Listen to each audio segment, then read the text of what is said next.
Hey fam, so we're gonna go ahead and try a new hack today, or a new way to cook the scrapple.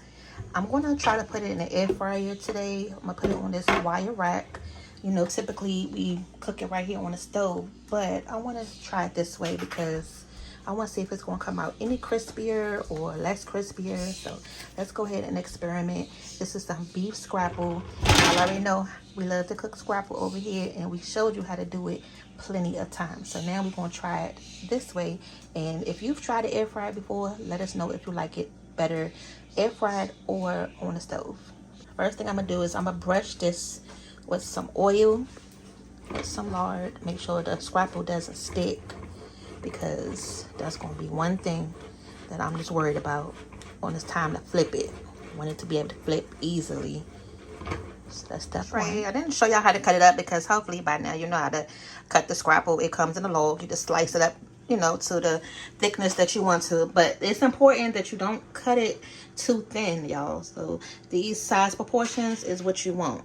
Okay, because when it comes to flip it and when the scrapple gets done, if it's too thin, it's just going to be like a little potato chip, and you don't want that. So all right, so now we're going to move over to the air fryer. Now I'm going to put this sausage right in the toaster oven along with the scrapple, so just in case any of the scrapple drippings fall, it'll land right on the sausage versus the bottom of the toaster oven. And we're going to put the sausage on the bottom. Just going to air fry. Now, as far as the time, we can do about 350 for 20 minutes. That should give this scrapple enough time to, you know, cook on the top and the bottom. So we'll come back in 20 minutes, y'all. Okay, fam, so we are done the scrapple, and that looks pretty good.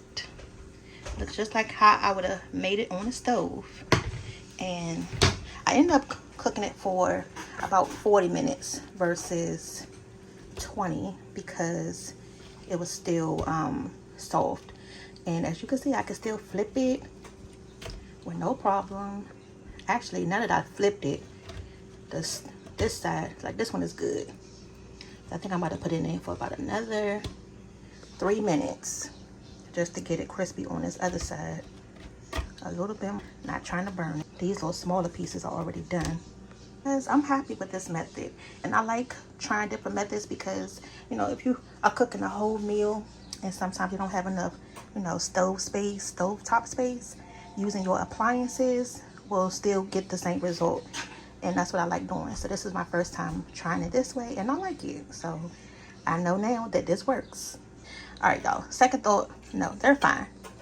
As I'm lifting them and putting them on the plate, you know, they're gonna sit here for a second and, you know, finish cooling down, so they'll stiffen, you know, as they continue to sit. But here we go. We have some air fried scrapple. Okay, but if y'all like this video, you learned something new today, haven't tried it this way, now you know it does work. Go ahead and comment, share, subscribe, and we'll see y'all back for the next video. Bye.